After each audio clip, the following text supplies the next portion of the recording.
Jesus traz encrenca, não é mesmo? Jesus traz encrenca para a sua vida. Será mesmo? Traz encrenca, é isso mesmo que eu ouvi? Isso. Jesus entendeu? Não. Não, Vamos ao primeiro estudar a lição, para saber, não é?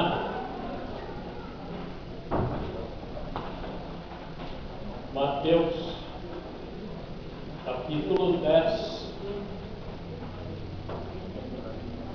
versos de 34 a 36.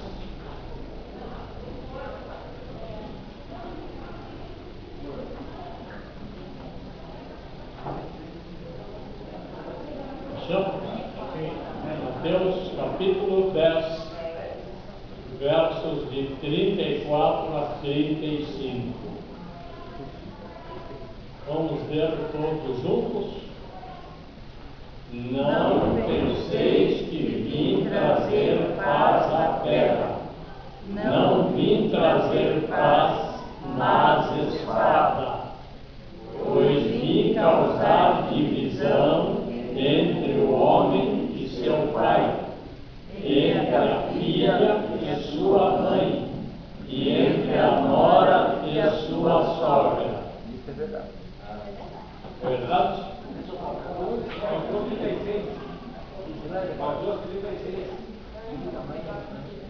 Está vendo? O que é que Jesus veio trazer? É o encrenca para a nossa vida, não é? Veio trazer guerra para nós. Veio trazer espada. Obrigado. Está certo o anúncio que fizemos aqui? Mas a grande pergunta é essa: como é que pode trazer a espada? A espada é guerra. Eu vinha trazer guerra. Como é? Se Isaías, no capítulo 9, no verso 6, que anuncia o nascimento de Jesus, nós lemos: porque um menino nos nasceu, um filho se nos deu, e o seu nome será Maravilhoso, Conselheiro, Pai da Eternidade. E o que é mais agora? Ele é Príncipe da Paz. Parece que é uma contradição. O Príncipe da Paz veio trazer guerra para nós, nos dar espada na mão. Não é mesmo? E quando Jesus nasceu, os irmãos se lembram como os anjos cantaram. É Lucas que relata, né, o nascimento de Jesus, no capítulo 2. Pode falar.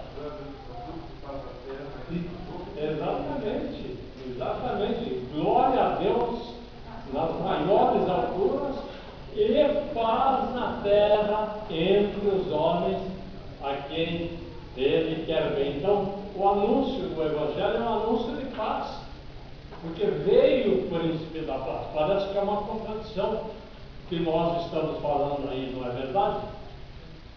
Mas mesmo em João, nas palavras finais de Jesus, nas palavras de despedida de Jesus, no capítulo 14, o irmão pode ler lá no versículo 27, ele disse que ia deixar alguma coisa conosco. Deixo-vos a paz. A minha paz vos dou. Não vos a dou como a dá o mundo. A paz de Jesus. Deixo-vos a paz. Mas então, por que nós tivemos este título, este anúncio que Jesus veio trazer espada, como Jesus mesmo falou? Não penseis, nem foi o momento que eu vim trazer a paz. Não vim trazer a paz, vim trazer a espada, mas a espada.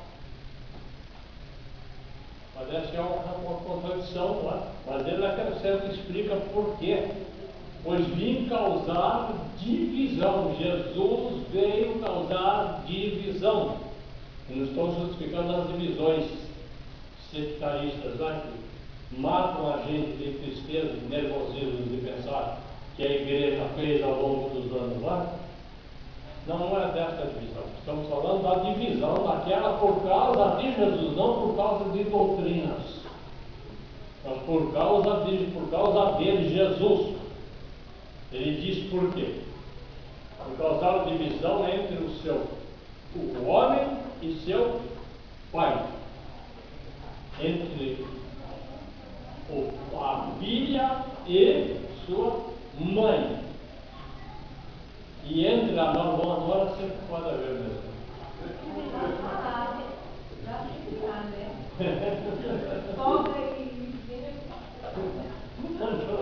A nora e sua sogra. Mas irmãos, olha, eu sei que grande parte dos irmãos já nasceram na igreja e não conhecem a experiência de uma conversão traumática. Eu não estou falando dessas conversões de as pessoas vão para a igreja com a facilidade, porque tanto faz, como tanto fez, não é?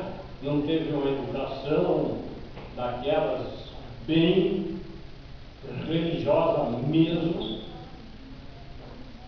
Então, não é fácil mudar de religião. Estamos falando de conversões traumáticas. Essa as pessoas não conhecem. É difícil. Só quem vive, só quem passa por ela. Então, nesse sentido, Jesus veio trazer conflito, sofrimento. A hora da divisão, porque a hora de escolher ele, Jesus, ou a grande tradição familiar. Ele, Jesus, ou o mundo e o que o mundo oferece. Nessa hora há conflito. Logo no início da minha conversão, eu li um livro, o Sadhu Sundar Singh. Quem já ouviu falar desse livro? Já. Mas não leu? Não. Sadhu, uma coisa espantosa, um indiano que se converteu, e lá a religião é muita pegada, de pai para filho, de mãe para filho. Então, houve um conflito tão grande na vida dele, ele foi deserdado pelos pais. Eu li o que esse homem fez, ele andou como Francisco de Assis, né?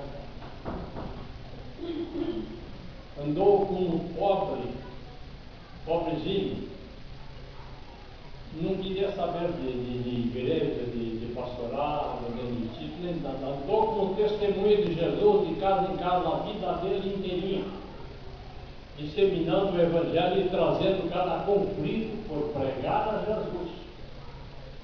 O Sadhu Sundar Singh, mas foi isso que Jesus veio fazer. O conflito, a guerra não está em nós, está do mundo contra nós. É nesse sentido que ele veio trazer a espada.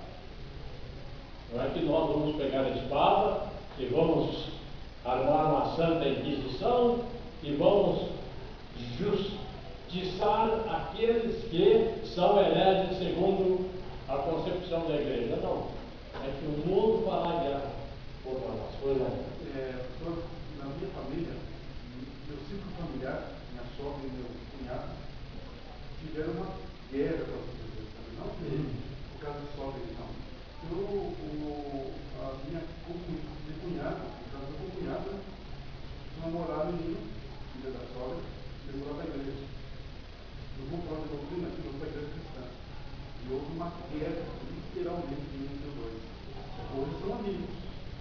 Porque ele provou que hoje são amigos, não bicho, na cabeça. O cristianismo é de amor, não de guerra.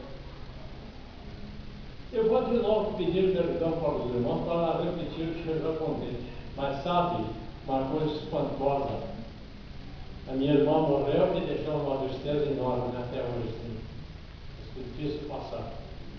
Mas eu observei que até a última hora da vida dela, ela não havia entendido o que os padres fizeram comigo lá em Siqueira Campos. esparramou que eu vim causar encrenca com os padres, provocar os padres. Eu era um coitado, recém-convertido, e fui malhado pelos padres, daqueles altos falantes dos padres lá, né? E havia grupo armado para me pegar de porretada. Eu tive que sair da cidade apressado. Até o final da minha vida eu percebi que nem os familiares mais queridos entenderam que a guerra estava movida de lá para cá. Não era daqui para lá. Pastor, no Nordeste, os crentes foram muito perseguidos também pelos bispos, pelos padres da igreja, muito tempo antes. Nordeste é verdade. Aliás, estava no Brasil inteiro, lá, por aí. Jesus veio trazer esta espada. Claro, eu não consigo dia da noite ficar pensando em mãe. Eu devia ter uns 13, 14 anos quando minha mãe morreu lá. Mas ela criava ali na igreja, acordar cedo, às 7 horas, na missa, tinha comunhão e tudo. Era uma religião daquelas bem arraigadas, colocadas na mente da criança. Agradeço muito a minha mãe por tudo que ela trouxe. Princípios cristãos e tudo mais, não é? Mas evidentemente, se ela fosse viva quando aconteceu minha conversão, não sei como é que ia ser. Deus faz as coisas de maneira certa lá, de modo certo. Mas a outra coisa que nós vemos das parábolas, meus irmãos, é que a pergunta que eu faço é esta agora, para os irmãos responderem. O crente de verdade mesmo, duvida. Fala o crente de verdade, duvida de Cristo. Hein? Não tem como duvidar. Não tem. Tá bom, então vamos ler Mateus capítulo 11. Não dá para ler inteiro, de 2 a 15, vou ler só os trechinhos, viu? 2. Capítulo Mateus 11, versículos 2 a 15.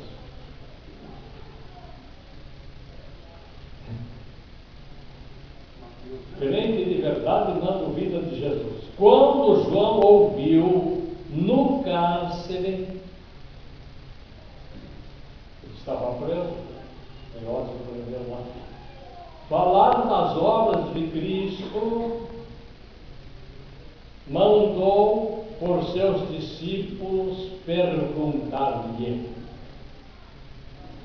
és tu aquele que estava para vir?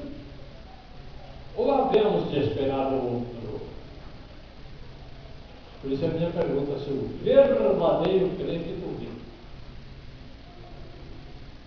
Eu quero ver a resposta agora.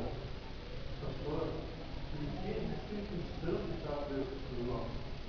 Não estamos explicando as circunstâncias. Se porventura. Não, mas sabe o que acontece, pastor? Você precisa justificar para ele uma pessoa. Fale bem alto, eu só me ilusão. Imagine só João preso, maltratado, mutilado, né? Ele não estava sendo acariciado, não, ele estava sendo maltratado. Não era maltratado, embora protegido do rei, mas era odiado pelo povo que eram contra Cristo. Né? A pessoa, ele delirava, imagino eu. Estupro, por acaso eu estou sofrendo tanto. Estupro, vou esperar outro. Mas não tem plano de Deus para isso. Mas quero dizer que há circunstâncias então que nós podemos duvidar. É isso que você está dizendo? Também? Eu creio que sim, né? Porque os apóstolos, quando no barco lá, eles desesperaram pediram para Jesus acordar. Pedro negou Cristo 3 vezes. Por aí vai, né? Vários exemplos aqui fora. Mas sabe, irmãos, eu quero colocar diante dos irmãos uma outra possibilidade. Pode ser que os discípulos de João aqui estivessem duvidando se ele é o Messias, se ele veio libertar, se ele veio salvar, se você é o arauto dele como é. Como ele falou, eu vi o Espírito de Deus descendo sobre ele em forma de como ninguém deu testemunho de Jesus como João deu. Não é verdade? Eis o Cordeiro de Deus que tira os pecados do mundo. Ninguém teve esse testemunho na vida como João teve e falar assim de Cristo. Pode ser que os discípulos de João aqui estivessem duvidando, ele não pode ser o Cristo que você anunciou. Senão você não estaria aí na prisão, sofrendo aí na prisão.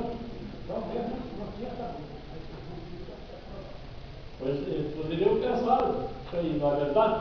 Vejam bem a partir do verso 4 ao verso 6. Dos versos 4 ao 6. O que é que diz aí? Alguém pode ler em voz bem alta? Jesus respondendo, disse: Ide e anunciai a João o que está no vinho e bebendo. Os cegos veem, os corpos andam, os leprosos são purificados, os surdos ouvem, os mortos ressuscitados e os pobres estão sendo pregados o Evangelho. E bem-aventurado é aquele que não achar em mim motivo de tropeço. Então pode ser que não fosse João que estivesse achando motivo de tropeço em Jesus. É tanto que João mandou os discípulos a Jesus. E Jesus falou o quê? Ide anunciai a João que vós estáis vendo e ouvindo. Eles é que precisavam de novo da confirmação. Então, existe toda a possibilidade de João curar a dúvida dos seus discípulos, mandando-os lá para Jesus. Os irmãos concordam? Então a pergunta está no centro, não é, pastor Agora? A pergunta não vai mais para João em si, fica. Não é João que perguntou, João foi pressionado a perguntar. Não é João que perguntou, mas a parte do centro dele volta para. Mas nós vamos ver, pelo testemunho de Jesus, que Jesus não estava dizendo que João fosse alguém que não tivesse fé. Vamos ver, pois não. Esse João que estava preso é o João Batista. João Batista. Que é parente de Jesus. Maria, não é? Parente de Jesus. É primo de Jesus. Primo de Jesus. Então, veja só, ele não sabia que Jesus Cristo era aquele prometido. Eu acho que essa pergunta é retórica. Que era para ter a resposta que teve para se divulgar, porque não existia internet, nem televisão, nem rádio, que Jesus era aquele que não sabia. Eu acho que ele sabia, eu acho que não. Eu tenho certeza que ele já sabia disso. Mas ele precisava que os outros também soubessem. Então ele manda uma pergunta para que Jesus responda e aquelas pessoas que estão ouvindo divulguem. Eu penso assim, pastor. Tá certo? Eu acho mais coerente essa colocação. Porque se fosse de uma maneira diferente, a hora que os discípulos chegassem a perguntar para Jesus, se não fosse João e os tivesse mandado lá, Cristo já teria corrigido eles no ato, chamando-os de mentirosos. Não era João que duvidava, sim eles. Eles duvidavam. Estou dizendo, então, por isso, dizei a João que vês, o que vós vedes. E eu disse, não é verdade? Agora eles voltaram com a certeza. Mas eu quero colocar ainda que o verdadeiro crente pode ter sim seus momentos de dúvida. Não pode? Vou colocar perante os irmãos o Salmo 77. O salmista há muitos momentos que ele tem dúvida, pergunta a Deus, não é? Mas esse aqui é um bom exemplo. Salmista. Versículos, vou ler aqui o versículo 1. Elevo a Deus a minha voz e clamo. Versículo 2. No dia da minha angústia procuro o Senhor. Pulando para o verso 7. Vamos encontrar o abatimento dele. Rejeita o Senhor para sempre, se sentia rejeitado, e o povo dele rejeitado. versículo 8, cessou perpetuamente a sua graça, quantos verbos aqui? Rejeitar, cessar, esquecer, tudo atribuído a Deus. Deus rejeita, Deus cessa, Deus esquece. Cessou perpetuamente a sua graça. Versículo 9, esqueceu-se Deus de ser benigno. Então, meus irmãos, olha, aí nós temos uma prova de que o verdadeiro crente pode sim ter os seus momentos de dúvida.